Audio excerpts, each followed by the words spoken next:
Habang ginigisa natin ang ating sibuyas. Ayan. Hindi pa kayo nakapalo sa aking Facebook page, mag-follow and like and share naman mga idol. Ayan, ilagay na natin dito yung ating bago. Ayan. Special ang lulutuin natin ngayon mga idol. Okay, maglagay tayo ng paminta. Dalawang black pepper yan mga idol. Ayan natin paminta ulit. Lagay tayo ng bitsin mga idol. Hindi na ako maglalagay ng asin dito mga idol. Maglalagay tayo ng anak bagoong.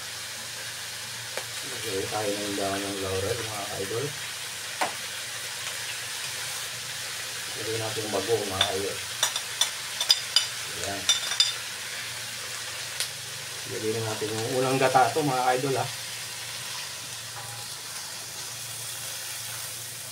Unang gata yan mga idol. Special binagoong Bicol Express. Like and share naman mga ka-idol kung nagustuhan mo ang aking niluluto sa Special Bicol Express.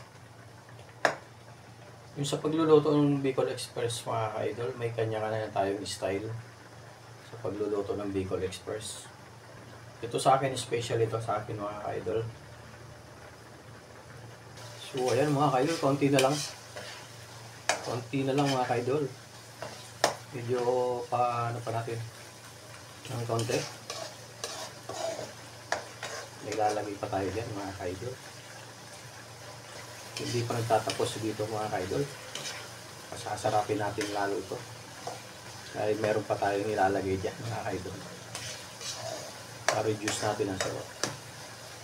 So, ka-idol, sasarapin pa natin ang gusto yan. Na natin ilagay yung pangalawang gata mga ka-idol. Yan.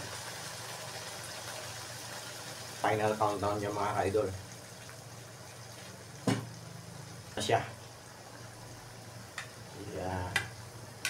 Samahin natin ang red at green nuts. Yan ang special mga ka-idol.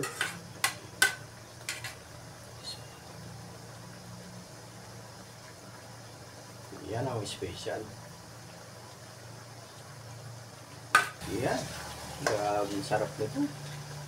Dahil special ka ngayon. Yung pinatawag mga ka-idol na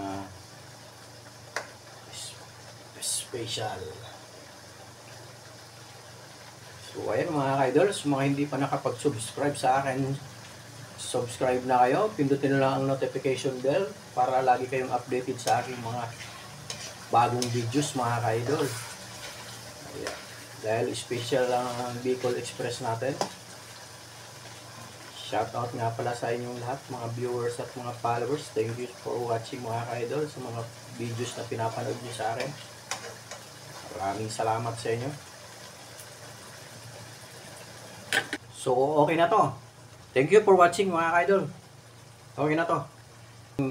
Special Bicol Express mga ka-idol. Okay na to. Thank you for watching.